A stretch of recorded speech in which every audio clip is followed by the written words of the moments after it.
This week in the Northeast and beyond, the air has been filled with smoke from wildfires in Canada. Sometimes it has been a haze, and other times it has felt like the world was on fire, which it actually is. I know these fires are not unique to the Northeast. The western states in this country and many areas across the world experience extreme versions of these wildfires more and more every year. Climate change is not some looming doom on the horizon. It is here, now. Many experience an overwhelming sense of anxiety and dread around this, particularly young people, whose futures will be most significantly impacted. This week on The Nature of Mental Health, I interviewed Dr. Jon Gorman about his book, Facing Climate Anxiety.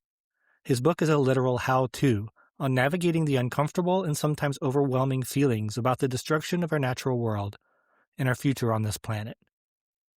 Dr. Gorman is a licensed clinical psychologist and owner of Towson Therapy Group, a group psychotherapy practice in Towson, Maryland. He is also an assistant clinical professor of psychology at Loyola University, Maryland. Dr. Gorman's professional focus is the psychological impacts of climate change and what to do about it. He is an active member of Climate Psychology Alliance of North America and Healthy Climate Maryland, and he is listed on the Climate Aware Therapist Directory. Dr. Gorman has testified in front of the Maryland General Assembly in support of climate legislation and has presented on the topic to legislators around the United States. In addition, he taught Loyola University's first course on the psychology of climate crisis. Get ready as we discuss how we can navigate our anxiety around climate change and what we can do to be better stewards of our planet without feeling overwhelmed.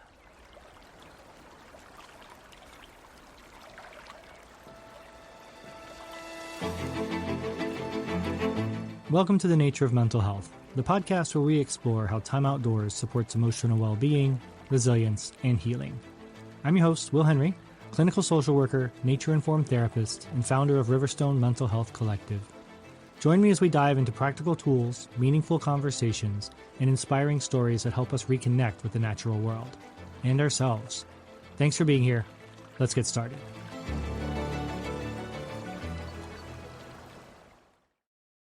Welcome back to The Nature of Mental Health. Today we're joined by Dr. Jon Gorman, Maryland-based licensed clinical psychologist and author of the book Facing Climate Anxiety. So welcome, Dr. Gorman, and I'm really glad to have you on the show. Thanks, Will. I'm so happy to be here. Good. We were talking just a moment ago about we've got the wildfires in Canada blowing down through us. You're down in Baltimore, in Towson, actually, right? It's an appropriate day to be having this conversation. Yeah. Every day there are more and more visible signs and really in-your-face signs that the world is changing in terms of the environment. Absolutely. It's this is a good example right here, Why don't you tell us a little bit about yourself and your practice there in Towson? Yeah, great. Thanks. So as you mentioned, I'm a licensed clinical psychologist, and I have had a private practice in Towson for about 10 years now, where I do therapy with adults, couples, on a wide range of different presenting concerns. But more and more over the past few years, I've been focusing more on climate-related issues. And in addition to my private practice, I'm also an assistant clinical professor at Loyola University, which is just down the road in Baltimore. And I've been on faculty there for something like 13 years now. Wow. Where I've done a variety of different things. I do a lot of clinical supervision for therapists in training in the PsyD program at Loyola. Nice. And I've taught a variety of different courses on community outreach and engagement, and most recently on the psychology of the climate crisis. Very cool. Very cool. I know you, I was reading your bio, and you have, in addition to this book, you're also listed in the Maryland Green Registry, your office. Yes. Tell me about that. Yeah. So that's kind of a database of Maryland-based businesses that are taking steps to demonstrate various sustainability practices within their business operations. Mhm. So they have some different benchmarks, things like recycling and composting and renewable energy sources. And any Maryland-based business can sign up to be on the registry, and it's just a way of acknowledging that your business is actively doing things to reduce the environmental impact of your business operations, which is something that a lot of therapists don't typically think about too much. Right. That's why I brought it up. Yeah. Yeah, but everything from like the toilet paper in our office is 100% post-consumer recycled, and all of the light bulbs throughout the building are, high efficiency light bulbs. Um, to we have kind of an alternative energy supplier, so that the electricity that we're using is kind of being sourced by community solar or wind Mm. power, Okay. and we purchase carbon offsets for any gas usage. So unfortunately, we still have a gas heater in the building. Mm. Just kind of the architecture. There's no way around it. Right. Yeah. Um, and there's like a little bit of property in the front and behind the building. So over the last 10 years, we've planted 10 native trees in the area. And every year I'm slowly trying to cut back the grass and replace it with a native pollinator garden. So little things That's like that, but it's that's been a fun side project. Yeah, that's great. Last thing I wanted to ask before we move on to the book, which I'm very excited to talk about, is you have you speak around. You spoke at the General Assembly, and you do presentations and for mental health and climate change to students and stuff around. Can you talk a little bit about some of the things you've done there? Sure. So, and I'm sure we'll talk about this later on, but there's so many ways that an individual can get involved to do more, to try to make an impact. And one way that um, I've found that kind of suits some of my own interests and skills, and hopefully also meets some of the need that's out there, is has been getting involved with legislative advocacy.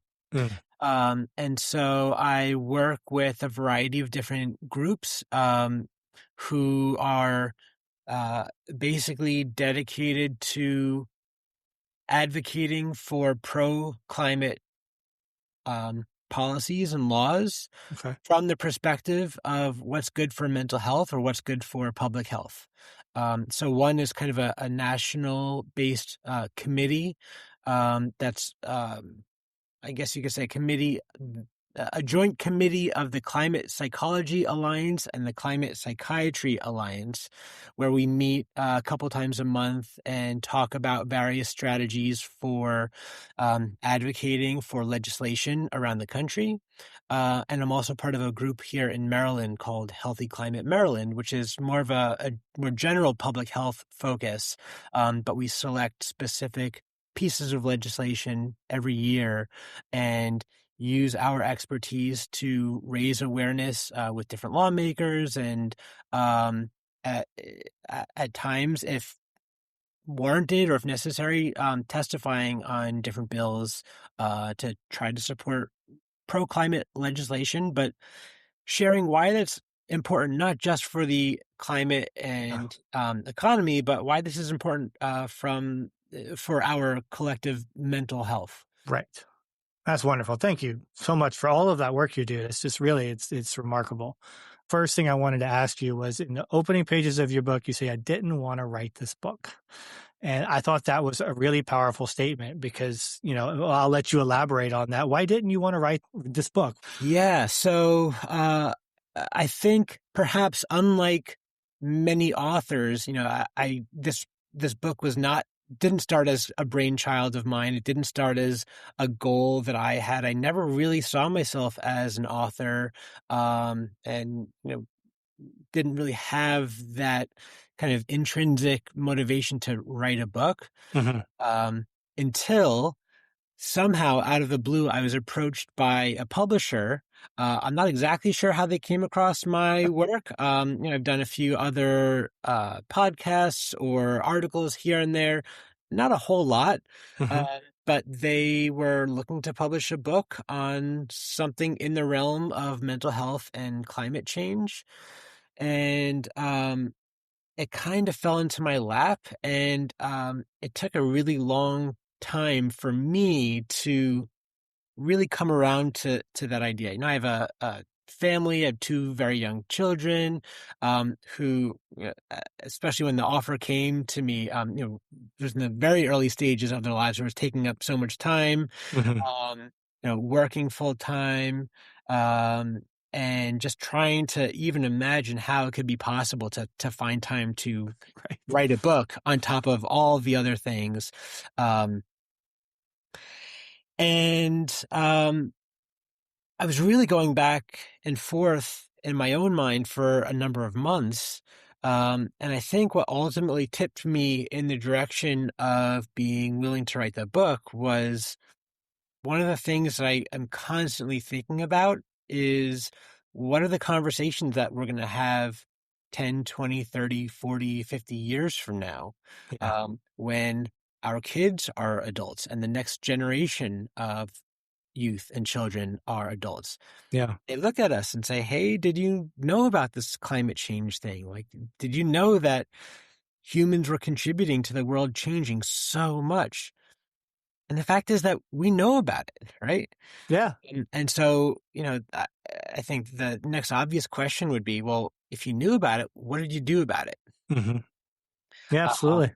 and, you know, no one person can stop the climate crisis, but I think we Hmm. all do have some capacity to construct our lives around taking action Yeah. in some way that makes a difference, so that when we do face those conversations at some point in our future, we're able to look our children or nieces and nephews or Yeah. other younger generations and say, I did what I could. I couldn't do everything, but I was aware of it, and um, I did all that I could. Yeah. It's so important. I think everybody has their reasons for or not for not or whatever the case is, but how they not cope, yes, cope with, but acknowledge and what their reasons are for looking at climate anxiety. That's another thing you talk about in the book, and you work with college students and as they're coming through the program, and how do they see all of this? What do you say to them? Yeah, that was a really fascinating and eye-opening experience for me. I think if we look at the research on this, there's a ton of data that show that younger generations are the most distressed when they think about the Mm, climate, the most worried.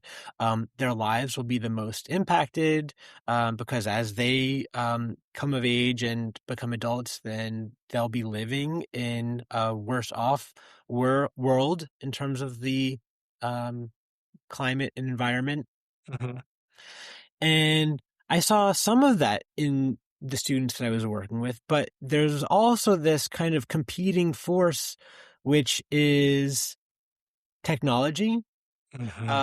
And I really got to see firsthand for one of the first times, um, i- in my experience, I guess, what a grip technology has on young people's lives. And I think that functions in a number of ways. I think it can pull people in the opposite direction.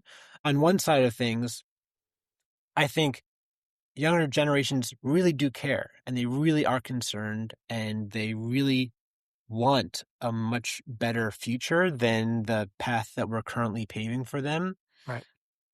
And at the same time, given the addictive nature of technology, it is so easy to become distracted.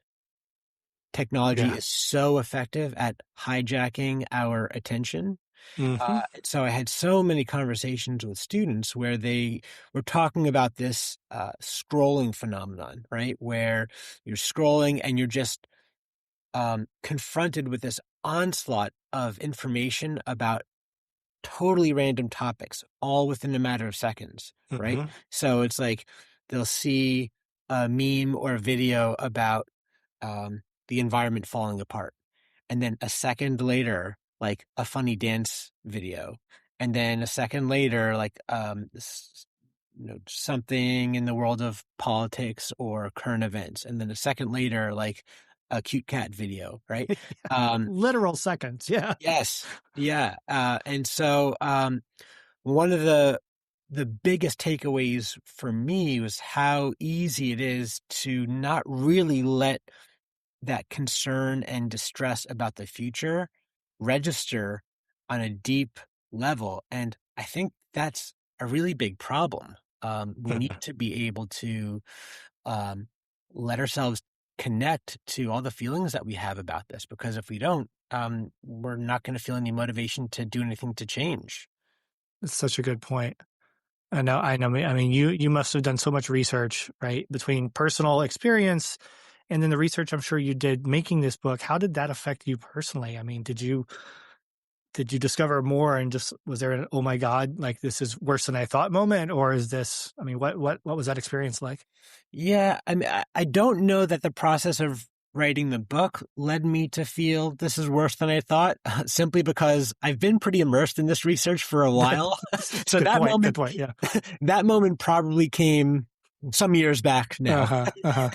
Good point. Um, but I will say that I very much am affected personally, the more that I learn about what's happening to the environment and how we are interacting with the environment and nature.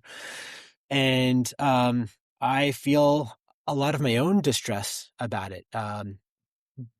And I do think as I was trying to like really focus on how do I want to put this into words for the book, and even just the decision to whether to write the book, um, talking about some case examples throughout the book, many, many nights where I'm losing sleep, Yeah.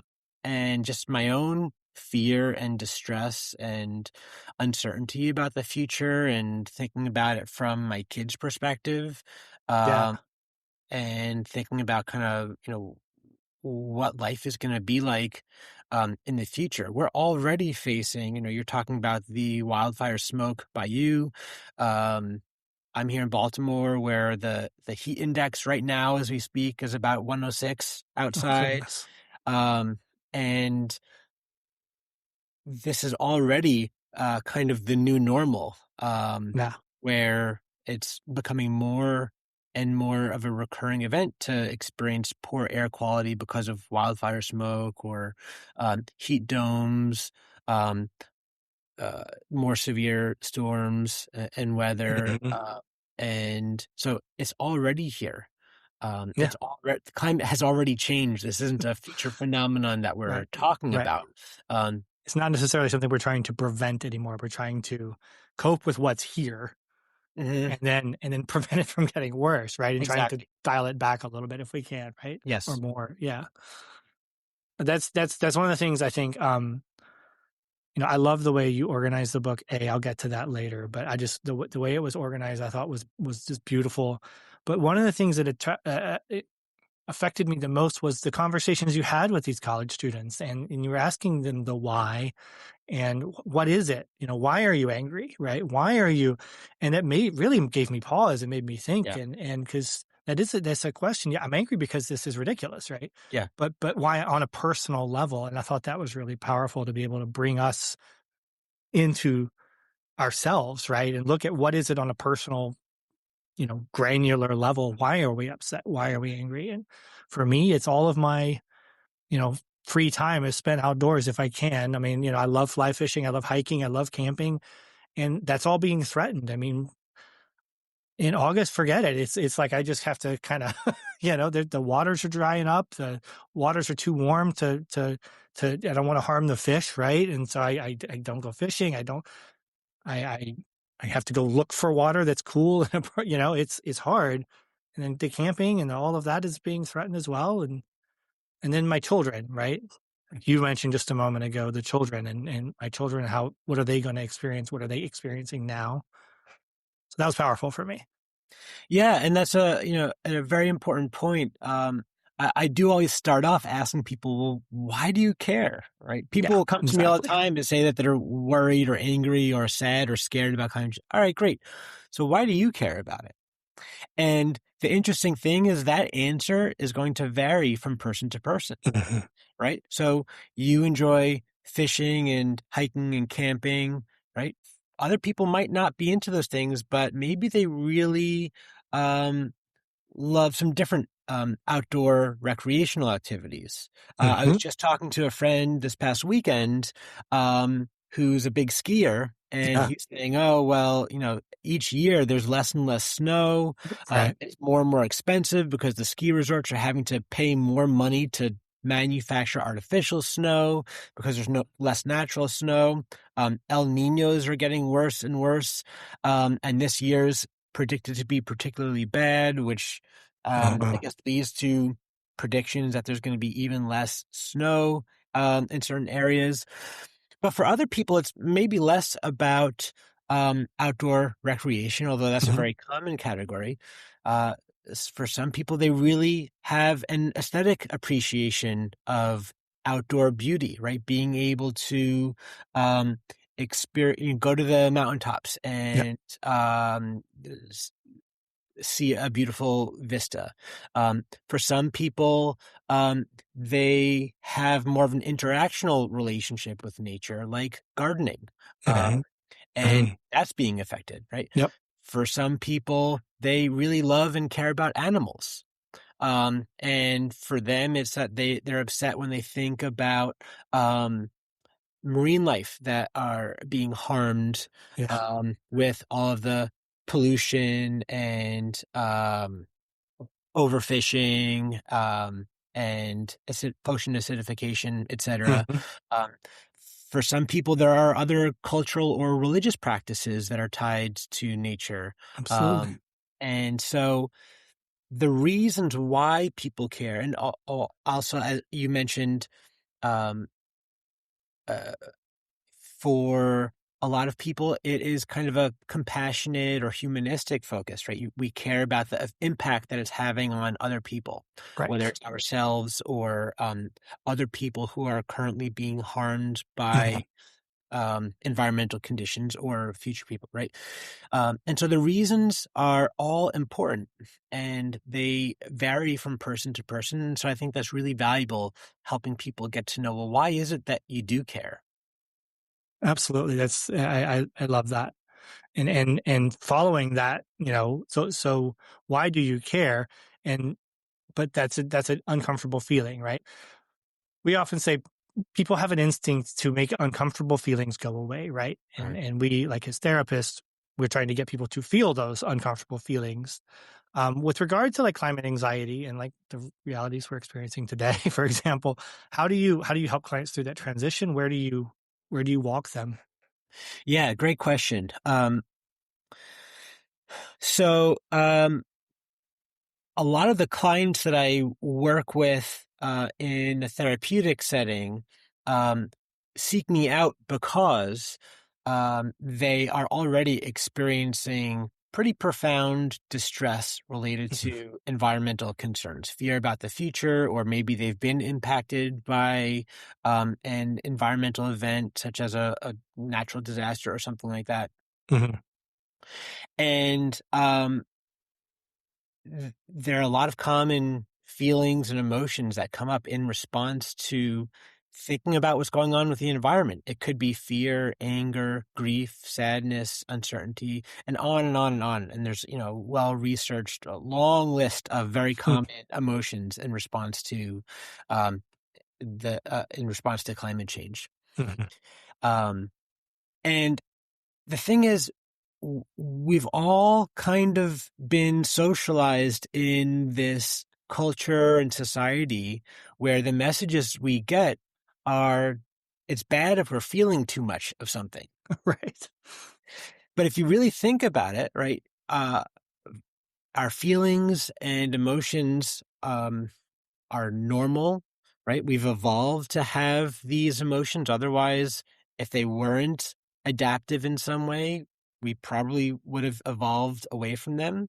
But we still have them. And um, is a normal, healthy part of our nervous system functioning. Hmm. So if you are feeling um, fear and um, very profound anxiety in the face of serious imminent threat and danger, that's actually a healthy response to have, right? It is. Those feelings are our nervous system's ways of signaling to us, hey, something's not right here.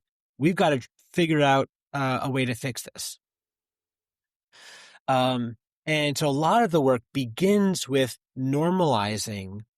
It's actually healthy that you're feeling these things. It's healthy to be feeling grief, anger, confusion, sadness, anxiety, for a variety of different reasons. But the biggest one is those feelings are our nervous system's way of signaling to us something's not right. We've got to make some kind of a change here, right? So Right. day one with clients that I work with, I say, hey, your feeling this way is not pathological. If anything, Right. people who are not feeling any of these emotions in the face of all of the imminent threats around us, that's maybe a more pathological response. Um, Right. and another reason why it's so important to connect to what we're feeling is our feelings also signal what we care about most, right? We say in therapy Mm. sometimes, we hurt where we care. So What's the that? more we can listen to some of those distressing emotions and really connect to feeling what we're feeling, that's also a pointer towards what is it that we care about the most. I love that. That's so important, and it's so true, right? You say in the book, which along this line, paying attention to um, what we're feeling, right? But also, if you're not outraged, you're not paying attention, right? Because there's so much, But at the same time, if you're not by the beauty and sacredness of nature, you're not paying attention either, right? So it's holding those two things. That's right. Yeah, and that's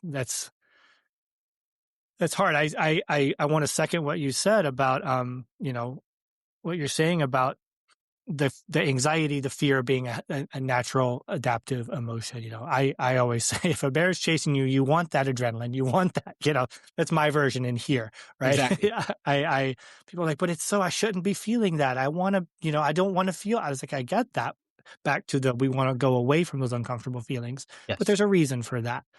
So you said in the book that we need to find a way to expand the window of tolerance or comfort zone in order to rise to the increasing challenges before us. Mhm. So can you elaborate on that a little bit? Yes, definitely. So I think back to that example that I gave with the college student who's kind of continuously scrolling on their phone, and that's kind of to me emblematic of all the ways that um, technology and just other modern advances in society have made it so that like life is generally pretty comfortable. Mhm. And there are so many options for what to pay attention to and um, what to focus on that we never really have to focus or pay attention to the things that are distressing us. Yeah. Um, right. So, if you had a bad day at work, you come home and you've got limitless supply of things to watch on a streaming service or scroll on your phone or whatever else, Right. right? And so, um, while that has been able to separate us from some of those distressing feelings, um, I think it's also had the effect of narrowing that window of what we're able to tolerate on a regular basis. Mhm. So we're actually, I think, getting worse at being able to let ourselves feel some emotional discomfort because it's so easy to just pivot Distract. and distract ourselves Yeah. and look at something else. Absolutely. Yeah. So, um, I think that's a problem, because if we spend all of our time distracting ourselves from what we are feeling, Mhm. then we're never going to have that sense of urgency to try to do something different. Even if we're distracting ourselves from what we feel, the fact is that we're still being impacted and affected by what's happening around us. Yeah, yeah. So Good observation. when I was teaching this class to my college students over the last year, um, I gave them an assignment for a week to basically take a piece of paper and create a log of one instance per day, doing a check-in to observe what their emotional state was in response to something in the environment, in response to something in the natural world. And if they weren't spending any time outside, they had to look up something on the internet, right? Whether it's, something about nature or the environment or something like that. And the overwhelming majority of students, right, if I had to summarize what the most common responses were, it was that, gosh, I had no idea how much my emotional state is being affected by the world around me, right? Wow. How my mood is affected by a sunny day or a rainy day, or if the temperature is just so, or looking at a flower or smelling something in the air, or the temperature. It just never occurred to me to even notice how much I'm being affected on an emotional level, right? So this shows that we're being affected on a daily basis. We're just not paying attention to it. Right.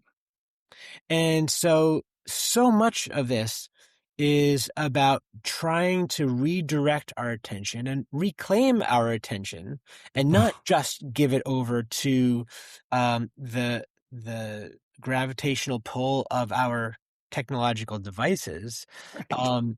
but create a little bit more space so that we can reconnect to how we're feeling on a day-to-day level. Um, and so I think that's really going to be the decider for people who are able to um, move towards taking action in their lives, and those that don't. Yeah. And you mentioned the word connection there, and that's a direction I wanted to go. Was you say, you view the climate crisis as a crisis of disconnection. Um, and so you're speaking to reconnecting with ourselves, right? And with our experience and with our feelings and emotions and what we see, our fears. Um, Yeah. so 100% agree. What are your recommendations for kind of overcoming this disconnection or working through it?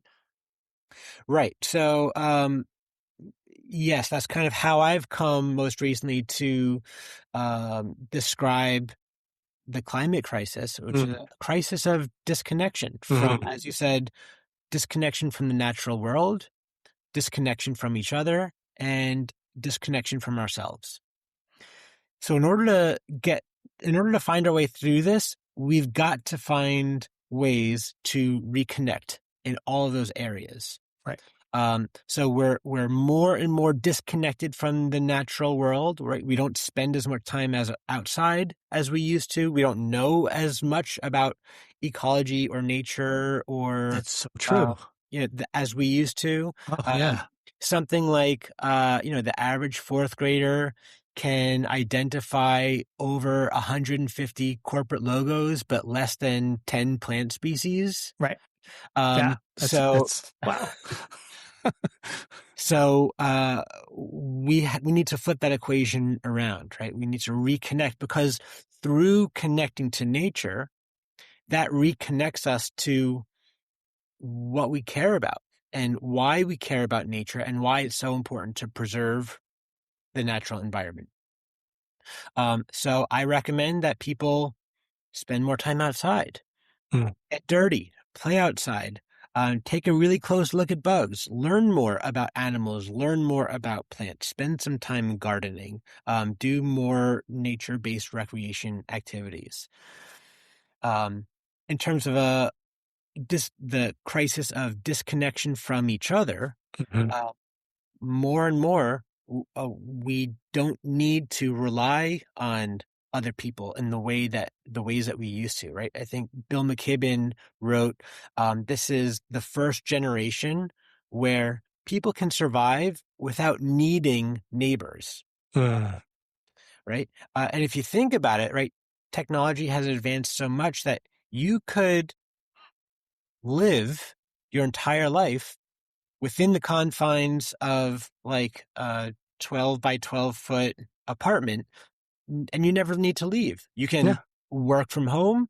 You can have food delivered to you, Hmm. um, and all of your basic needs met without ever having to interact with other humans, right? And that's a very extreme version, but um, houses are getting bigger and bigger, and that is so that you can kind of have everything that you need in your house without having to talk to your neighbors to Yeah. borrow that cup of sugar or borrow the lawnmower or whatever else.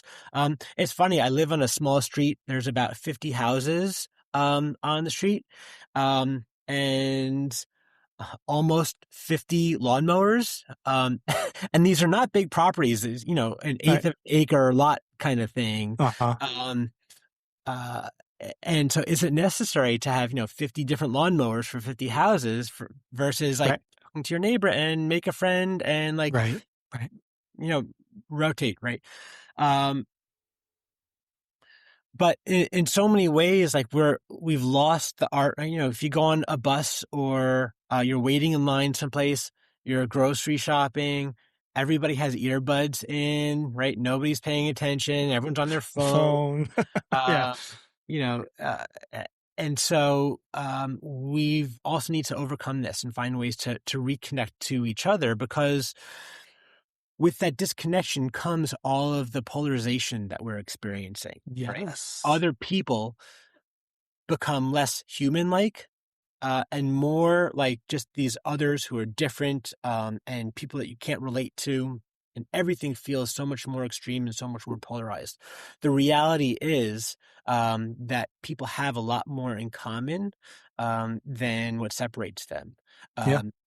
I've really gotten into the World Cup over the last month, Oh, and one yeah. of my favorite stories was all of these people from around the world have been coming to the United States and have been shocked to find, Americans are not as bad as we've been reading about, right? Right. So just the interaction of actually spending time with other people Yeah. is such an important way to see that common humanity in one another, Yes. and to care about the fact that, okay, if I could sit in a normal situation, my air conditioned home, while other people are experiencing really severe wildfires or hurricanes or other natural disasters, and Droughts, all of it. suffering, Yeah. Yeah. right?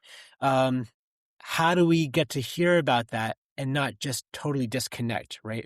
Instead, to see the common humanity amongst each other. Right. Um, And experience that too, right? And by like, by being in community with our neighbors, with our friends, with our local, well, communities, experiencing that, going back to what you were saying earlier about really feeling what you're feeling, right? yeah.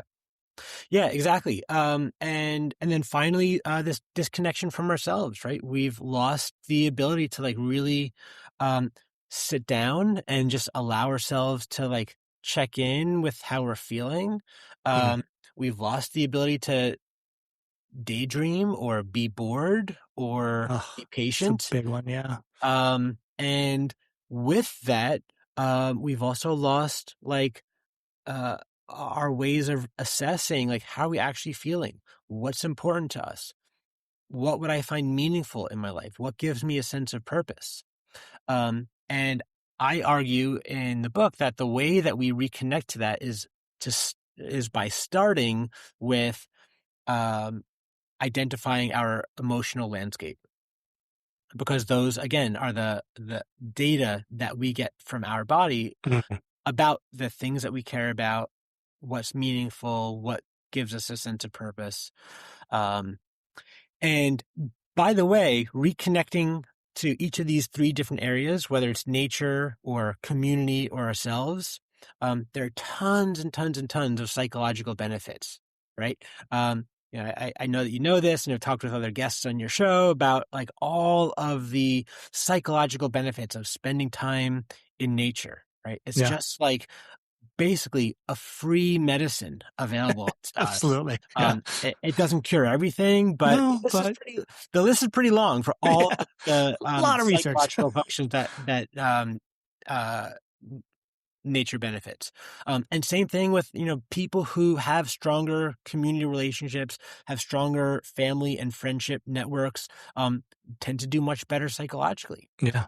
And people who are able to be more mindfully aware of their own feelings and give themselves a little bit of space to sit and be present and connect to their own internal experience also tend to fare much better psychologically. And I do think that all three of these areas are things that we need to figure out how to further reconnect, um, both for ourselves, for each other, and for the environment. Absolutely. Well said. 100%. And I wanted to just comment on, I alluded to it earlier, but I thought it was really profound the way you lead the reader through the process of identifying, understanding, processing, and coping with all these uncomfortable feelings. And it's like a literal how-to book. Mhm. And so for our listeners, right, can you kind of speak to what, I guess, speak to that a little bit about how the process that led you through that? Yeah, and thanks for asking. The sequence of the chapters was intentional. I kind of designed it um, to track along with my thought process when I'm working with an individual client. Mhm. So I don't do it in a very strict sequential order, but generally the first thing that I'm working on with people is teaching them about emotions and helping them to understand what they're feeling. Mhm. Moving from there to use those emotions to understand what are the things that you value in life, what are the things that you care about, right? Because Right. again, our emotions signal to us what do we really care about, right? Yeah. Yeah. And that's like we need to have that carrot. We need to have that thing that's motivating us to live our lives according to the things that we care most about, because this can't just all be about sacrifice and deprivation. That doesn't really Right. motivate people. Correct. Um, but most people can really connect to like, okay, this is what I want my life to be about. This is what's going to be most meaningful, as far as how I spend the limited amount of time that I have here. And then from there, how do you use your awareness of the things that you value most to start to, I guess, design different actions or identify different actions to take that bring your life in line with those values. Right. And the thing is, when we do that, that's how people experience living a life with more meaning and purpose and fulfillment. Yeah. Um, for a lot of people, I think, when they think about taking action, um, around things that are better for the environment, their minds go to, it's just sacrifice and Right. inconvenience. Right. I've got to stop eating cheeseburgers and get rid of my gas guzzling SUV, and such a pain to sort out all the different recycling things, and it's so confusing to do that. And I know you should compost, but it's just an extra hassle, right? So Right. all the whole list of things feels like um, either something that you have to sacrifice or a big inconvenience. Mhm. Um, so what I try to think about instead is uh, actions that feel like they're not a sacrifice, but are actually adding value to your life. Hmm. Right. So just one Love that. example, they did a survey, and I think this was in the UK, maybe in England, although I'll have to double check that. But um, they surveyed people, list all the activities that you did throughout your day, and rank them from most pleasurable to least pleasurable, right? Any guesses on what's the least pleasurable activity for most people throughout their entire day? Don't mean to put you on the spot. No, no. I'm like, my brain is like, I don't know. I don't have a guess. Yeah. Most respondents said the least pleasurable part of their day was commuting, Ah, sitting in traffic, driving, makes sense. right? Yeah. And I can relate to that. I hate driving. I hate sitting in traffic, right? And so Mhm. when they kind of redirected these people towards avenues to um, change up their commute in some way, whether it's carpooling or biking to work or walking or taking public transport. Actually, their enjoyment went up. Right, they hated their commute less. Um, Right. and so they specifically looked at people who shifted from driving to work to biking to work, right? So when you're driving, you're kind of cooped up in your car. You have to pay attention. You have to you're stuck in traffic. It takes a long time. It's usually not very scenic if you're on a highway or something like that. Mhm. When people are biking, they're getting fresh air, they're exercising, maybe they're doing it with a friend or something like that. They feel really good, they're Yep. saving money.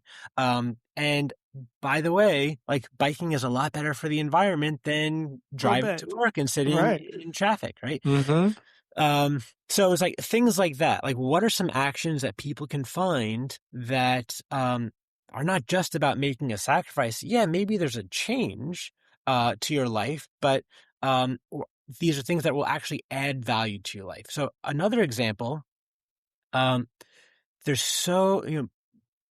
billions and billions and billions of dollars are spent in our country on advertising and marketing to get us to buy stuff, Yeah. right?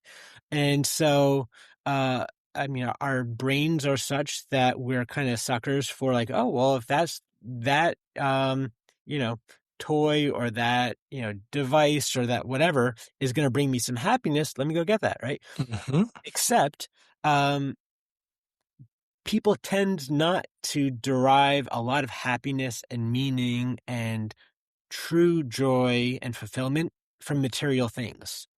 Mm. At In least it's fact, not lasting, right? exactly, You may right. get that initial, like, oh, this is cool, but that goes away quickly. Exactly, right. And so if you compare that lasting sense of joy or meaning that people Mhm. get from material things compared to um, the satisfaction that they get from relationships, there's no contest. No. Right? So the key is spending time with other people, or it could also be spending time having unique experiences or fun, pleasurable experiences far outweigh the joy, fulfillment, satisfaction that we get from material things. Right? So Absolutely. that's a way where it doesn't have to feel like a sacrifice, but nurturing relationships that we have with other people and nurturing our relationship to new, unique experiences, preferably in the natural world, Mhm. are just going to make us happier in life and experience more deeper, longer lasting pleasure and meaning and fulfillment.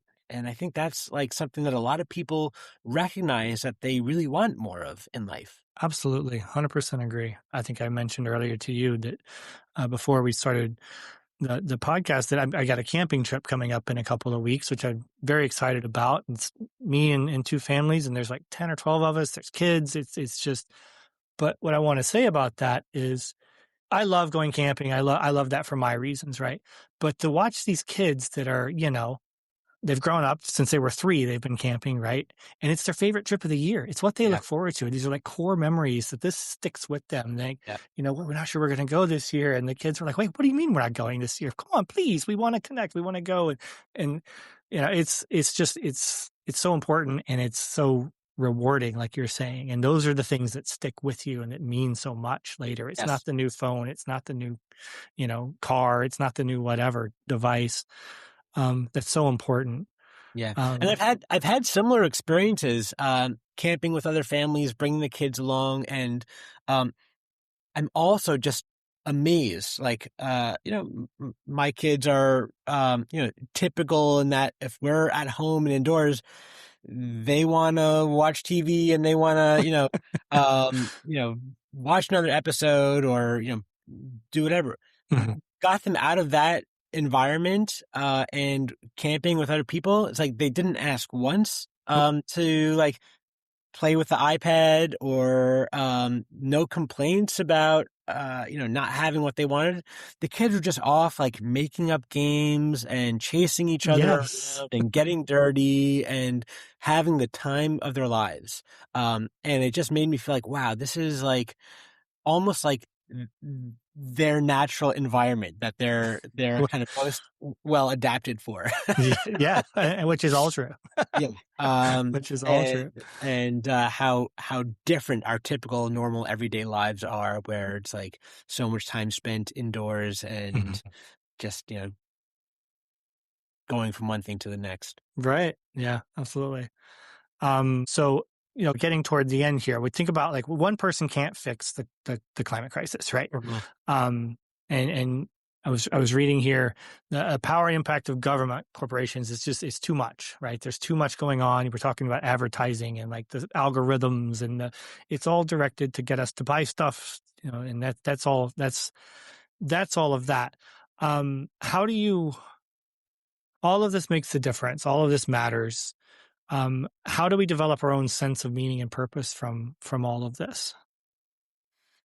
Yeah, that's the $1 million question. It is. And you're totally right that the impact that governments and corporations are having on the environment is really hard to even fathom, right? Yeah. And that was one of the most shocking things to me as I was doing research for this. The impact that an individual makes um, is negligible Hmm. compared to the impact that governments and corporations are having. Right. So a lot of people have the question like, well, what difference does it actually make if I recycle this peanut butter jar or throw it in the garbage? Like, does that really matter when you have multinational corporations like messing up entire ecosystems and extracting oil and fossil fuels that are going to be burned? Decimating, yeah, entire forest. I mean, yeah, Exactly, absolutely. right. And I think it's a really good question and it's a valid question. So, no, I don't think that recycling that peanut butter jar is going to be a meaningful drop in the bucket when we look at the scale of things. Um, but I look at this in terms of two things. First, I still do think that individual actions matter. Mhm. Um, and there are well documented individual actions that make more of an impact than others. So I think it's worthwhile for people to do a little bit of research, um, because people are busy. People have a lot of competing demands for their time and attention. And if people do care and are willing to make one change in their lives, I think it's worthwhile to look at some of the things that are going to have the biggest impact, like what's going to have the most bang for your buck in terms of some actions that you can take. So that's Right. something I recommend people look into. Um, but the two ways that I look at this are the actions that you take as an individual are not in isolation Right. because the actions that you take influence the actions of those around us. Hmm. To quote Bill McKibben again, he says the most important thing an individual can do about climate change is to be less of an individual. I love that. So that speaks to um, taking action and talking about it, right? Another really important climate researcher, Catherine Hayhoe, says the most important thing people can do about climate change is talk about it, right? So it's the same idea, right? Um, talk about the actions that you're taking. If you're doing something that um, makes you feel good, share that with your friends, right? Yeah. Yeah. Um, we have a small garden in our backyard, and I'm, by no means a very skilled or successful gardener, but when I do get that one tomato that I'm able It's to awesome. salvage from the deer, like, I love that, right? Right. Yeah. Yeah. It's Yeah. exciting. Or, some years I'm kind of joking there, but there are years when we have like way more tomatoes than we know what to do with, or Yeah. lettuce or peas or whatever. And so I've gotten to know other friends, neighbors who also garden, and will, like, drop off extra stuff with them, and they'll do the same with us. Right. And Community. so, Right. Yeah.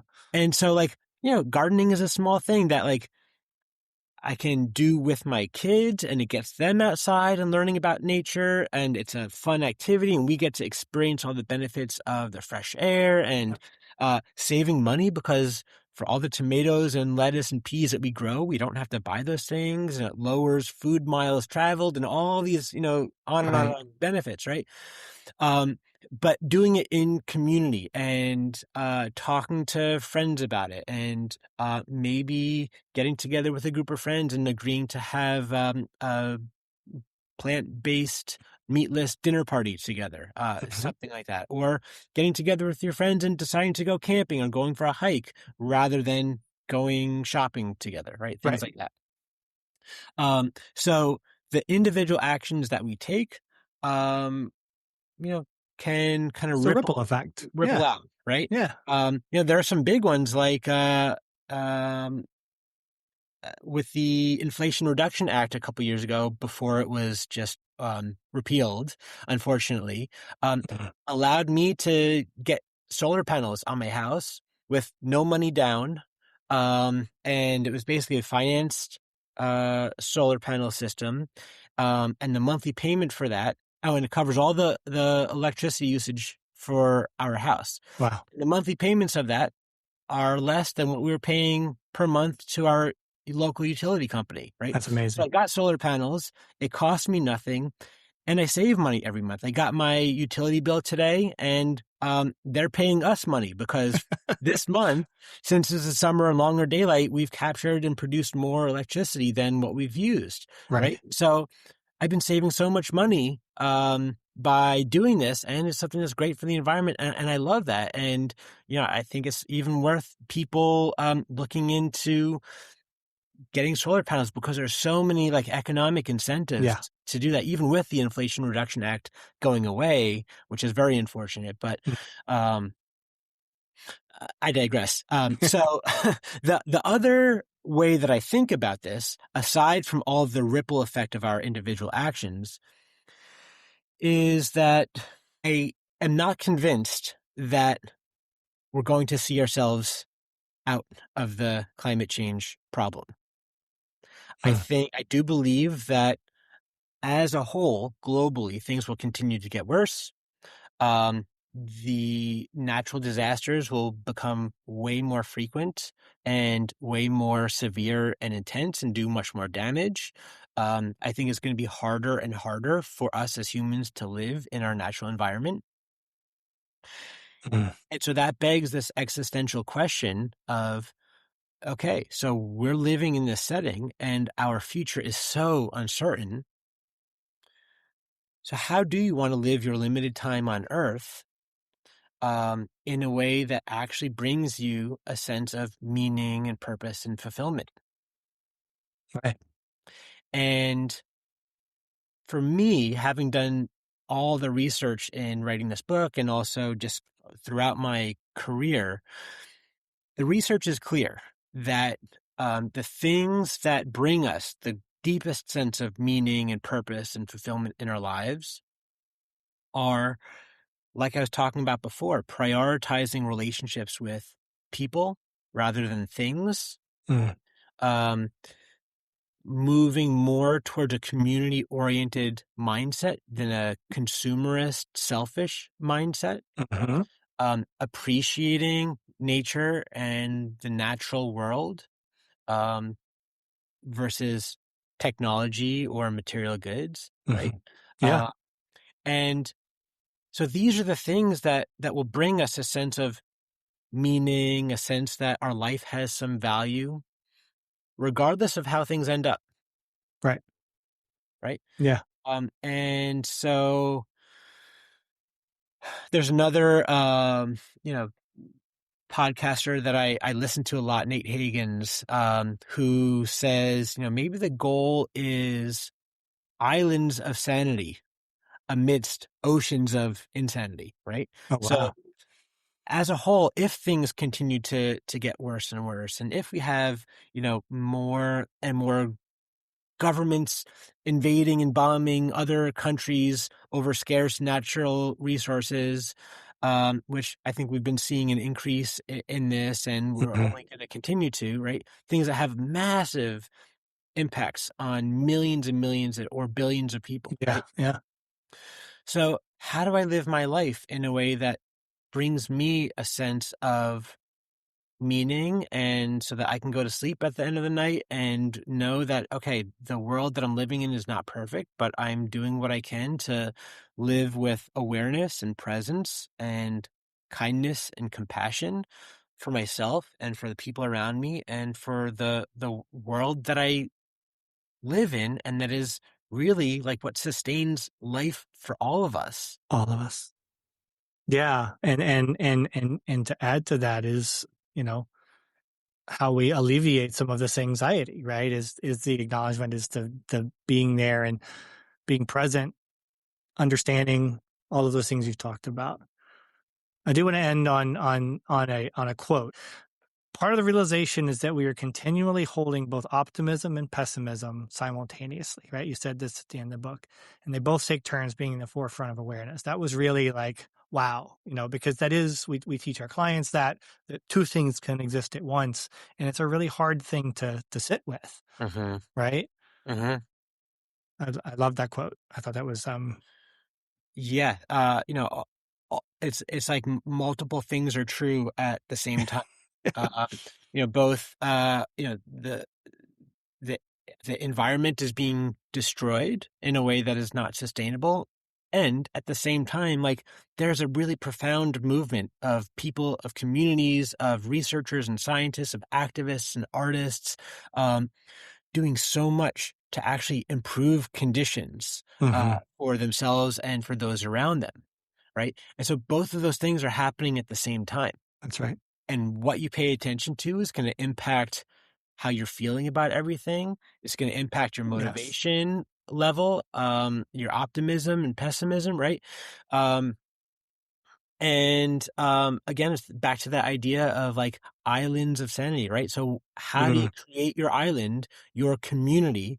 And it's going to be much more resilient the bigger the community is, right? It can't just be you and your spouse and kids, right? But how do you kind of develop a more robust, resilient community? And these are going to be the communities that fare best in the face of continually mm. increasing natural disasters and environmental calamities.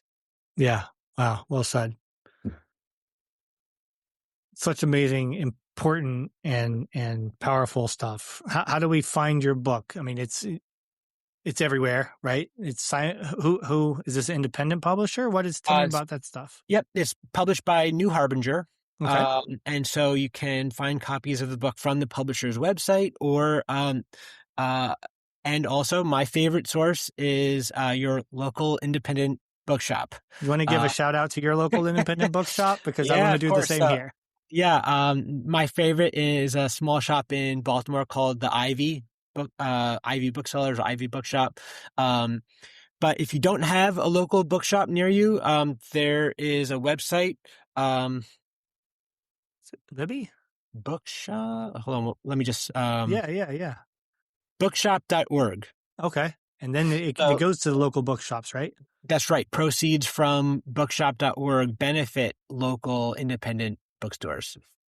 Yes. Here in Mount Kisco, New York, we have the Curio Room, which is our little indie bookstore we love. And you can you can always order through local bookstores for Yep. independent bookstores. They're always happy to do that for you.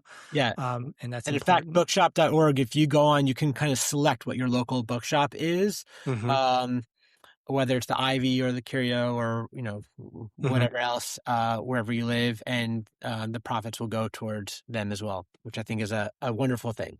Absolutely. Absolutely. Perfect. Well, what about any plugs or in engagements or events coming up for you?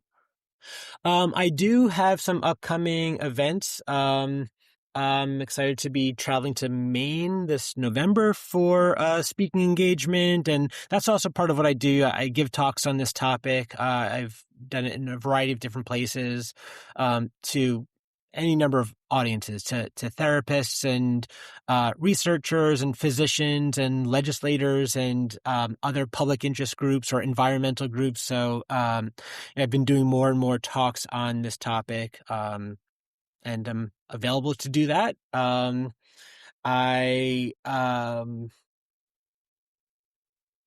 Yeah, Where do we do you do a workshop for the center? We both graduated from the center or got our certifications from the Center for Nature Informed Therapy. We were actually in the same cohort in spring 2022. And you do workshops there too, right? Yes, I did one. Was it last year? I want to say. I gave something like a 6-hour continuing education workshop on working with clients experiencing climate anxiety. Yeah, that's great. And socials, anything like that? Or we not play around with that stuff? Oof. Yeah, I don't really do social media, I'm afraid. My website is www.towsontherapygroup.com. That's TOWSON, towsontherapygroup.com. And this will all be in the show notes, so it'll be live linked and they can click to check out more. Perfect. Yeah. Awesome. Thank you so much, Dr. Gorman. I really appreciate it. All the work you do, all the influence that you have. And was really just wonderful to speak to you today. Yeah. Thank you so much, Will. And, thanks for having me on. And I love the work that you're doing as well. And I really enjoyed our conversation. Thank you so much.